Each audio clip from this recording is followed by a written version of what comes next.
Salut tout le monde! Aujourd'hui, je me plonge dans le chapitre 3 de la boîte à merveilles d'Ahmed Sefrioui. Et croyez-moi, il s'agit de voir le monde à travers les yeux curieux d'Ali. Alors, imaginez la scène.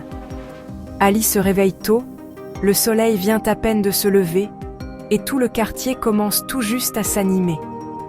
Au lieu de rester à la maison, il se faufile dans les ruelles animées et sinueuses, ses amis l'attendent déjà.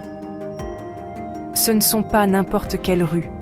Ce sont le terrain de jeu d'Ali, le théâtre de ses aventures quotidiennes. Ali ne se contente pas de jouer à chat ou à cache-cache.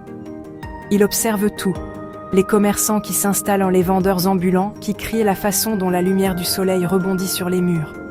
Chaque recoin, chaque son stimule son imagination. Pour Ali, l'ordinaire devient magique. Décortiquons ça un peu. Ali est le héros ici, curieux, sensible, toujours attentif aux petites choses. Ses amis, ce sont ses complices, transformant chaque jour en une nouvelle aventure. Et ses commerçants et vendeurs, ils ne sont pas juste un bruit de fond.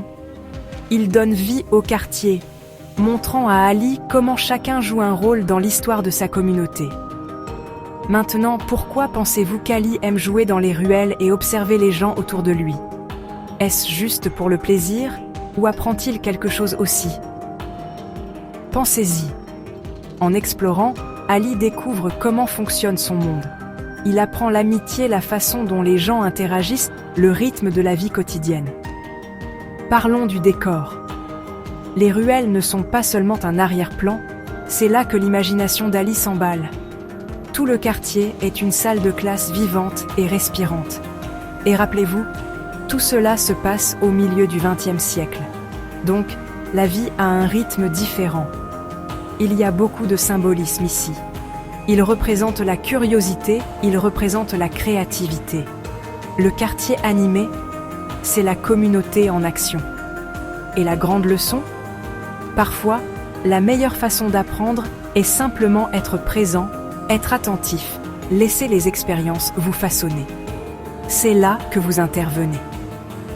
Pour conclure, Ali nous montre que même les plus petites aventures, partagées avec des amis, peuvent nous apprendre de grandes choses sur la vie et les gens qui nous entourent. Et voici votre devoir. Écrivez une courte histoire intitulée « Une journée amusante dans mon quartier avec mes amis ».